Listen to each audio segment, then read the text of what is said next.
രാത്രി ചെറുപ്പക്കാരുറങ്ങുന്ന മുറിക്കരികിലിൽ അവൾ ചെന്നവരെ വിളിച്ചുണർത്തും, ആകർഷിച്ചു കൊണ്ടുപോകും.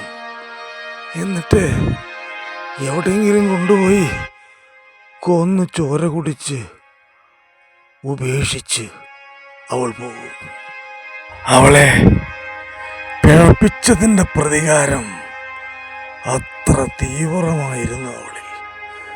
അവളത് പൊറുക്കാൻ തയ്യാറല്ലായിരുന്നു. പുറത്ത് നല്ല നിലാവുണ്ട്, നമുക്ക് അങ്ങോട്ട് നടക്കാം. നീ ആരാണ്? എങ്ങോട്ടേക്ക് കൊണ്ടുപോകണം? ആ, അത് വളരെ മനോഹരമാണ്. എങ്ങനെയുണ്ട് സ്ഥലമൊക്കെ? ഇഷ്ടമായി?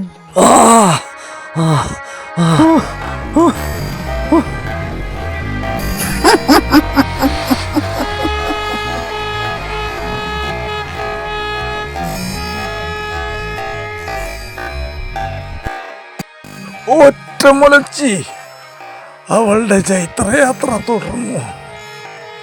ചത്തു വീണ ഓരോ യുവാക്കളുടെയും വീട്ടില് പിന്നീട് ഭയങ്കര ഐശ്വര്യത്തിന്റെ വരവായിരുന്നു എന്നാ കേൾക്കണത്.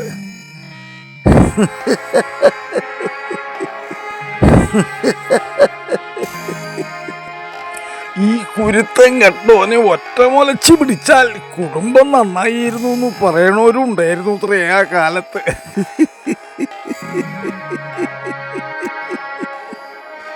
മനുഷ്യരുടെ ഒരു കാര്യം.